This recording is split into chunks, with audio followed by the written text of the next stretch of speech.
నేనైతే ఘంటాపథంగా చెప్పగలను. కిరణ్ గారు, హిందూ ధర్మాన్ని నేను పాటించినంతగా జగన్మోహన్ రెడ్డి గారు పాటించినంత ఎవరు పాటించలేదు అంటూ సన్నాయినొక్కులు.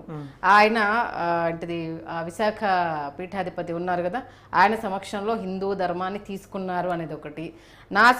మేము ఆ ప్రభుత్వం వచ్చాకనే హైదరాబాద్లో టీటీడీ టెంపుల్, ముంబైలో కట్టాము, అసలు టీటీడీలో అద్భుతాలు చేసింది మా గవర్నమెంట్ అనుకుంటూ ఆయన ప్రెస్ మీట్లో చెప్పడం చూసాము. ఓవరాల్గా దీని గురించి మీరేమంటారు? నేను ఇందాకే చెప్పాను కదా, ఆంధ్రప్రదేశ్లో 2019 నుంచి 2024 దాకా 219 దేవాలయాలు కూలగొట్టారు. ఆంజనేయ స్వామి చెయ్యిరిపోయినా తప్పులేదు, శ్రీరాముల వారి తలకాయ ఎరిగిపోయినా తప్పులేదు, వెండి రథాలు దొంగలించినా తప్పులేదు, అంతర్వేది రథం తగలబడినా తప్పులేదు. రీసెంట్గా అనంతపురంలో కూడా రాముల వారి రథాన్ని తగలబెట్టారు. ఈ రకంగా దాడులు చేసి అసలు ఏపీలో హిందువులే ఉండకూడదు అంటే జెరూసలం లాగా మారాలి అని 2019 నుంచి 24 దాకా మత మార్పిళ్ళు ఎక్కువైపోయినాయి. ఒక వినాయక చవితికి వినాయకుడు బొమ్మ పెట్టుకోవాలి అన్నా కూడా ఆంక్షలు విధించారు. నానా రకాలుగా ఇబ్బంది పెట్టారు. 5 సంవత్సరాలుగా హిందువులు అనేవాళ్ళు ఒక్క పండగ చేసుకోలేదు.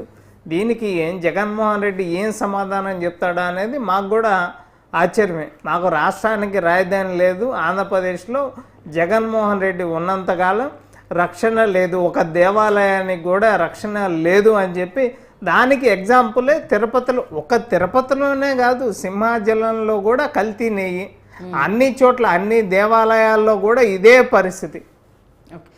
దీంతో పాటు అంటే ఇప్పుడు రోజా తమిళనాడులో ఆ మధ్యకాలంలో అంటే హీరో విజయ్ పార్టీ స్టార్ట్ చేస్తున్నాడు. దాంట్లోకి ఎంటర్ అయ్యేందుకు కొంత పావులు కదుపుతుంటే అమ్మా తల్లి మాకొద్దు అన్నారు అనే నేను చెప్పాల్సిన మాట మీరే చెప్పారు. అంటే నిజమేనా? అది గత 5 సంవత్సరాలుగా నువ్వు పర్యాటక శాఖ మంత్రిగా చేసిన డెవలప్మెంట్ ఏంటో తెలుసు. ఎర్రచందనం ద్వారా కానీ, పర్యాటక శాఖ మంత్రిగా కానీ, టీటీడీ లెటర్లు అమ్ముకోవటంలో కానీ నువ్వు అక్రమంగా ఎన్ని వేల కోట్లు సంపాదించావో తెలుసు. 2019 నుంచి 24 దాకా 151 మంది ఎమ్మెల్యేలు ప్రతి ఒక్కళ్ళు కూడా 5,000 కోట్లకి తక్కువగా ఎవరూ సంపాదించలేదు. ఓకే, అది ల్యాండు, శాండు, వైను, మైను, గంజాయి, గుట్కా, డ్రగ్స్. రీసెంట్గా వైజాగ్ 25,000 కేజీల డ్రగ్స్ బ్రెజిల్ నుంచి రావటం జరిగింది.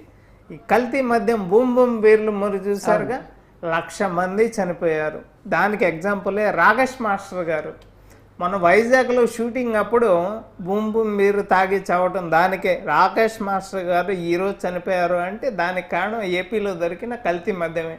అక్కడ డాక్టర్లు కూడా చెప్పారు, ఎవరు కూడా ఏపీలో దొరికే మద్యాన్ని తాగవద్దు. ఇప్పటికీ దాదాపు 7 లక్షల మందికి కిడ్నీలు పోయిన మాట వాస్తవం.